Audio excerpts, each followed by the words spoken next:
Welcome to the Butterfly Effect. I'm Chris Horner. This is stage 2 of the Tour de France 2022. Today's stage, it was magnificent. If you sat through the early part of the stage, you might have thought it was a little bit boring, but when you sit in the studio at Peacock watching the race and you see it curb to curb from 80 kilometers all the way to the finish of today's stage, up in Denmark, you know because of the wind, you know because of the pressure of racing curb to curb and watching all of the big teams out there battling for 80 kilometers that it had to be a nail biter just trying to make it to the finish alive in today's stage 2 of the Tour de France. Now, when the racing started, like I said, 202 kilometers, there was 4 riders that went up the road, and in that break is EF Education's Magnus Cort Nielsen, Intermarché rider Sven-Erik Byström, and then 2 B&B hotel riders, Pierre Rolland, the rider who's normally used to going up the road and stealing KOM jerseys, and he's got company with a teammate, Cyril Barth. Now, those 4 riders will work well together. They'll only gain about 2 minutes on the peloton behind, and it's being led by Bike Exchange, and of course, race leader here, Yves Lampart's team Quickstep is on the front. Lotto Soudal, Caleb Ewan, my favorite to win today's stage. He's got his team on the front, and those 3 teams will ride tempo throughout the stage today, all the way until things start getting crazy with about 80 kilometers to go. The group up front, 4, they start attacking with about 145 kilometers to go in today's stage because we're nearing the KOM points. First KOM points classification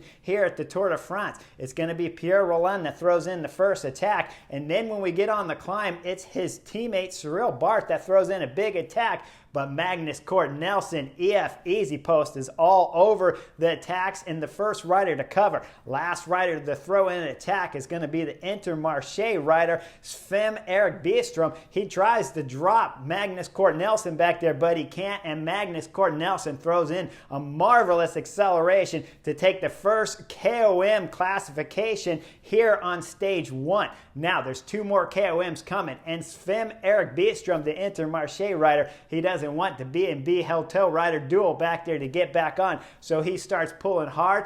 And of course, Magnus Cort Nielsen, he's thinking, why not? This is perfect. All I have to do is cover 1 rider up here from Intermarché. So for the next 10 kilometers till the second KOM starts, B&B Hotel's duel back there is chasing at about 15 seconds, but they can't close the gap. When we get to the second KOM, again, Magnus Cort Nielsen accelerates magnificently on the pedals and dislodges Eric quickly to take the first place KOM points on the second KOM of the stage. Basically, the third KOM went the same way as Magnus Cort Nielsen. EF Education accelerates away, only this time he's gonna celebrate big time, arms raised up in the air like he won today's stage. He is from Denmark though, so congratulations. It was a big victory here to steal the KOM points jersey at the end of today's stage. We're taking 1, 2, and 3 KOM victories here early in the stage. Now behind the peloton, it's starting to get nervous, like I said, at 80 kilometers to go, because the first sprint is coming up. It's only about 5-6 kilometers later, and we're going to see the sprinters come to the line as Total Energies that was leading it out. Then from behind, Christophe Laporte, Jumbo-Visma, comes flying by Peter Sagan's team with Wout van Aert on his wheel. Only problem is Caleb Ewan, Lotto Soudal is locked on the Wout van Aert's wheel and easily wins the 3rd place points here at the sprint line.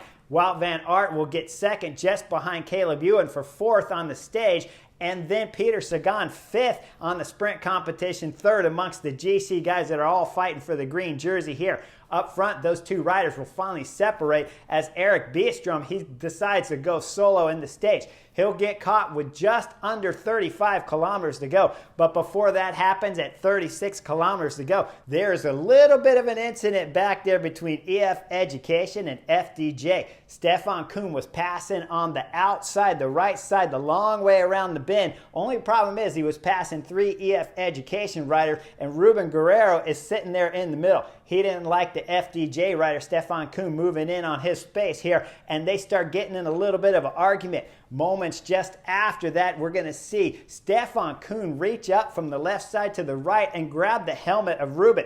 Ruben doesn't like it, flicks his hand off, and then I believe just as Ruben's starting to go out of the picture, looks like he's reaching down to grab his water bottle. pretty certain I bet Ruben grabbed his water bottle and probably sprayed Stefan Kuhn, but that's just my guess as a 25-year professional here on the Butterfly Effect. Stefan Kuhn will take some penalty for that action of grabbing the helmet of Ruben Guerrero. But if you really back that film up, you can see the arguments really started, it looks like, from Ruben Guerrero arguing with Stefan Kuhn. But I agree with the officials. Hands can never come off the bar. Stefan Kuhn took his hands off the bar to adjust the helmet a little bit there of Ruben. So he's going to get in some disciplinary problems here at the end of today's stage, but won't get DQ'd. Now, what's coming up next? Of course, with just under 30 kilometers to go, the peloton could see the bridge coming up the road, so we knew there was trouble coming. As we near the bridge with 22 kilometers to go, EF Education is in trouble because it's Rigoberto Urán that's caught behind the crash. Now, we're only 1.5 kilometers from the start of the bridge, and EF Education's Rigoberto Urán lost one teammate with that crash. Now he's chasing solo, trying to get back up to the back of the peloton. We backed the film up way back. There's no film of it, but I'll tell you, right before the Tour de France started, I was talking with their director sportif, and I said, hey, what are you going to do if something happens with Rigoberto Urán? Is he your GC favorite here or not? Director Sportif didn't want to say whether or not if he'd hold the team back. And at this point in time, when I'm watching Rigoberto Urán chasing all by himself, it doesn't take too much longer before I get the answer to the question I wanted before the Tour de France started. What if? Well, now the if time is here, and we see it's EF Education dropping 3 riders back for Rigoberto Urán at this time. But it's not their whole team. Let me remind you, there's still some riders up in the front because Stefan Bissinger is still up there with the GC favorites, and Ruben Guerrero is still in the main peloton up front. But Rigoberto Urán does have some help back here with 3 teammates. Now, this might have been a lucky thing here because shortly after that, when the peloton enters the bridge, 18-kilometer long bridge with crosswinds at the beginning like crazy, as the peloton enters from the right side of the road, the organizers had the peloton move over to the left. This was a great strategic plan from the organizers because with the crosswind coming from left to right, you know the riders have no chance of going over the side of the edge if they're pushed all the way to the right side of the road. Now, the wind was blowing quite a bit at the early stage of this bridge, and everybody's fighting like crazy for position, and then all of a sudden, here it comes. It's a crash. Race leader Yves Lampart's flying off the bike like Superman, jumps up off the pavement of the bridge, looks quickly around, and it's Michael Morkov that's sitting there, the super final domestique lead-out man here for Quick-Step, went down with his race leader, Yves Lampaert. Michael Morkov's on the radio. He's telling the Quick-Step directors in the car right now, we need bikes because race leader Yves Lampaert's bike is broken. They'll come back up quickly, and all of a sudden we'll see Yves Lampaert with Michael Morkov chasing, trying to get back up to the GC favorites. Now, behind that duel of the Quick-Step riders, race leader here, Yves Lampaert, it's still EF Education's Rigoberto Urán. Let me remind you guys, he's gone top 10 at the Tour de France, podium even at the Tour de France just a few years back, and he's back there chasing like crazy as his team can't quite close the gap up to the peloton. Now up front, Quick-Step dropped one more rider back in the form of Mikel Honore. Now we got 3 Quick-Step riders chasing the back end of the peloton, and the organizers have left the cars at the back of the peloton. So race leader in the yellow jersey here, the winner of yesterday's stage individual time trial, can get back onto the back of the peloton. But they got no love for EF Education, at least none that I can see here on the Butterfly Effect, because every time the video goes back to Rigoberto Urán as he's nearing the back end of the caravan, they stop the cars. They're pulling over 3-4 cars and making them stop every time Rigoberto Urán's Team EF Easy Post is looking like they're going to get to the back end of the caravan. And let me remind you, you get to the back end of the caravan at this point in time in the race, you can still get back up to the peloton. And every time they near the caravan, the race organizers stop the car. Let me remind you, the ASO organizers here, you didn't move the car for race leader Yves Lampaert, but you're moving it for Rigoberto Urán. He's going to need all the help he can get, even though the race organizers are pulling the car out, because he's starting to lose teammates pulling on the front. front. Now, EF Education saved a couple riders in the front group, and the only problem is one of the riders they saved, Rubens, I believe it is, went down with Yves Lamparts on the bridge, so he's no longer in the front. They only got one rider left. It's Stefan Bissinger, and this boy can time trial. He's got power, but let me remind you, he didn't crash once. He crashed twice in yesterday's stage 1 here at the Tour de France. Now they pull him out of the peloton, and we see Stefan Bissinger pulling like the powerhouse super train he is as he pulls Rigoberto around to the back of the GC favorite-led peloton here. Quick Step still on the front. EF Education aren't going to mess around. They're going to go straight to the front here. Now, when we exit the bridge, it's just under 4 kilometers to go. About 3 kilometers when we're going to see the next crash. It's Bob Jungels from AG2R who crashes by himself, doesn't take anyone else down. When we go back up to the front of the peloton, it's Quick Step up there, got control of the peloton. Only problem is, right away when we go back to the aerial shot looking down at the peloton, there it's Florian Sénéchal, Quick Step, the French national champion. He's caught up between the barriers and the rider in front of him, overlaps, crashes, and blocks up the whole road. Up front, though, it's still Quick Step. They got 5 guys lined up on the front here with Casper Asgreen on the front with 1.6 kilometers to go. He's got Cattaneo on his wheel. Yves Lamparts in the yellow jersey is there. Michael Morkov sitting 4th wheel and 5th right behind the amazing best lead-out man in the world of cycling is the famous sprinter Fabio Jakobsen, who's come back from near death, locked onto his teammate's wheel in 5th position. Only problem is we still got a long ways to go and a ton of action to happen. Up front, we're going to see a little bit of chaos as Casper Asgreen drops off the front. When he does, he causes a little bit of separation behind for his Quick Step teammates.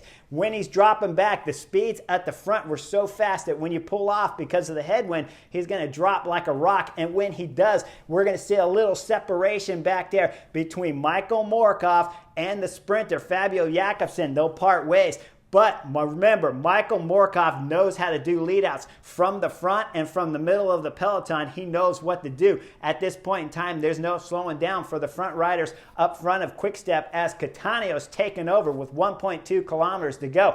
Once we get to just about 1 kilometer to go, they're starting to swarm Cattaneo, and it's Intermarché. The rider is coming up the center. I'm sorry, I don't know who it is. As he's getting ready to pull off to the left, he's exhausted. He's looking back. And when he does, he's going to overlap the wheel with the Bike Exchange rider with just about 1 kilometer to go. How the Intermarché rider pulls it out, I don't have any idea. The bike is almost sideways. He's at the front of the peloton, and he could take down everybody here at the Tour de France, yet he pulls it out. Up front, Quick Step still on the front. Michael Morkov and Fabio Jakobsen are starting to get back together, but there's chaos happening all over the place. With 550 meters to go, it's the race leader's yellow jersey up here. Yves Lamparts for Quick Step. He's doing a massive pull on the front. When we look on his wheel, it's Trek Segafredo, Jasper Stuyvens there, and then Mads Pedersen, the ex-road world champion. Then just behind, it's the duo from Jumbo-Visma, Christophe Laporte and Wout van Aert.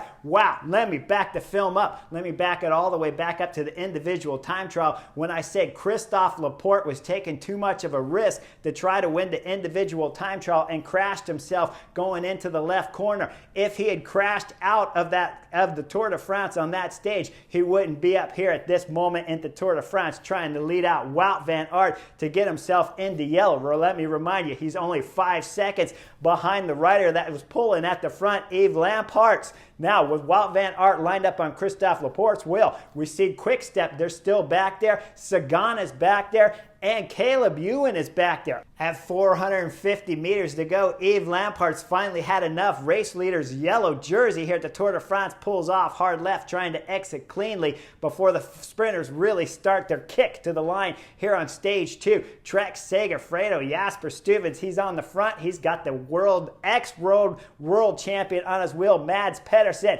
Behind him, again, Christophe Laporte is locked in. When they come out of the chicane with about 250 meters to go, we're going to see just on the right side, Christophe Laporte is trying to shoot up between the barriers and Stuyvens' wheel. Only problem is Stuyvens is pulling off to the right. That's going to close the gap on Christophe Laporte between the fencing. So the Frenchman can't start a sprint for Wout van Aert. With just as that's happening on the left side of the road, Mads Pedersen starting his sprint at about 250 meters to go. And then at 200, he's got the lead. Wout van Aert solidly locked on his wheel with about 45 meters to go. It's Fabio Jakobsen coming out of the blue. He's on the right side of the road, just on the right side of the Trek Segafredo rider to go. At 10 meters before the line, we're 3 wide. Wout van Aert, who started to sprint about 100 meters to go, off of the wheel there of Mads Pedersen. Now with 3 riders all side by side, it's going to be a bike throw as Fabio Jakobsen, Quick Step, wins stage 2. Wout van Aert gets second, which will move him into the race leader's yellow jersey. Mads Pedersen holds on for a podium to round out the third. But let me back the film back up because there was a lot more action happening on the finish of today's stage. When we back it up, look for the aerial view. Just about 45 to 70 meters to go. There's all kinds of action happening here. We're going to see Fabio Jakobsen and Peter Sagan fighting for the wheel there of Wout van Aert. Looks like Fabio Jakobsen's got his elbow out and he's in the lead here, which means Peter Sagan's going to have to slot in behind. But then all of a sudden the elbow is going to drop back in from Fabio Jakobsen, and Peter Sagan, total energy, who, let me remind you, just got done winning a stage of Tour de Suisse and then got COVID. Now here on stage 2, it looks like he's in for a shot at the win. When you're looking at the aerial view, he'll start to accelerate and almost get past the wheel of Fabio Jakobsen. The problem is Jasper Stuyven's Trek Segafredo was dropping off the front after he let out Mads Pedersen. Now he's dropping back like a bomb, and he's going to block off Peter Sagan on the right side, which is going to force Peter Sagan, who already tangled up with Fabio Jakobsen, and now he's tangling up with Jasper Stuyvens. Somehow Peter Sagan, as we all know he can do, he holds the bike up. Fabio Jakobsen held the bike up, and then as soon as Peter Sagan opened the gap, he shot between the wheel of Mads Pedersen, Trek Segafredo in front, and the wheel of Peter Sagan, moved hard right, started the acceleration with 45 meters to go with clean space, and then at 10 meters to go, like I told you, they were 3 wide with trying to win here on stage 2, and Fabio Jakobsen with one last big acceleration throws his bike to win back-to-back stages for Quick Step. Now, right after the line, Peter Sagan and Fabio Jakobsen will talk it out a little bit, and this is what I love about Peter Sagan. He's all class act right here.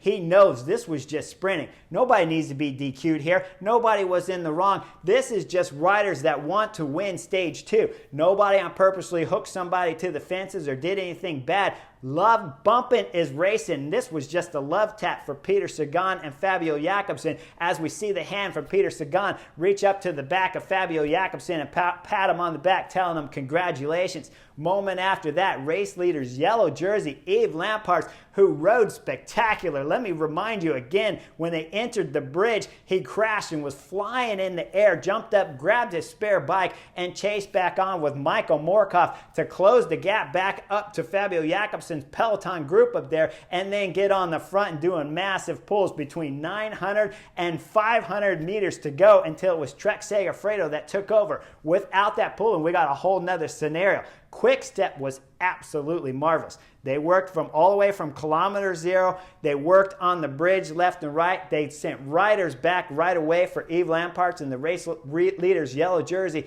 to get him back on with Michael Morkov, who did a spectacular job again in all the chaos here with under 1 kilometer to go, helping Fabio Jakobsen place him perfectly on Wout van Aert's wheel and just letting them battle it out with Peter Sagan and getting out of the way so Fabio Jakobsen can work his magic in the power of his legs to win stage 2 here.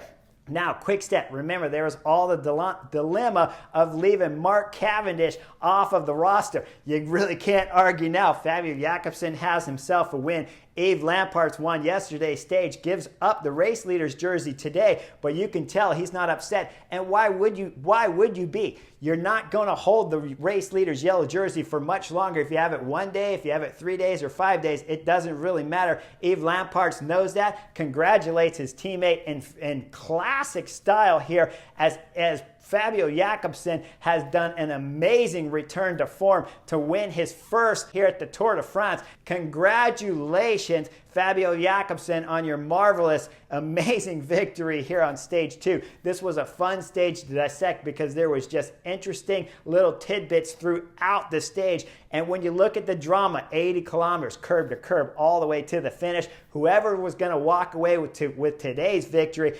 absolutely deserved it. Now, Caleb Ewan, when we back the film up, back it up back there, we'll see that it was Bora Hansgrohe, Danny Van Poppel, as Peter Sagan was fighting in front there with Fabio Jakobsen. Caleb Ewan was back there fighting with Danny Van Poppel and locking up shoulders back there, which will cost the Australian rider from Lotto Soudal any chance at winning a stage here today. Danny Van Poppel will slide up in the top 5 for Bora Hansgrohe, though.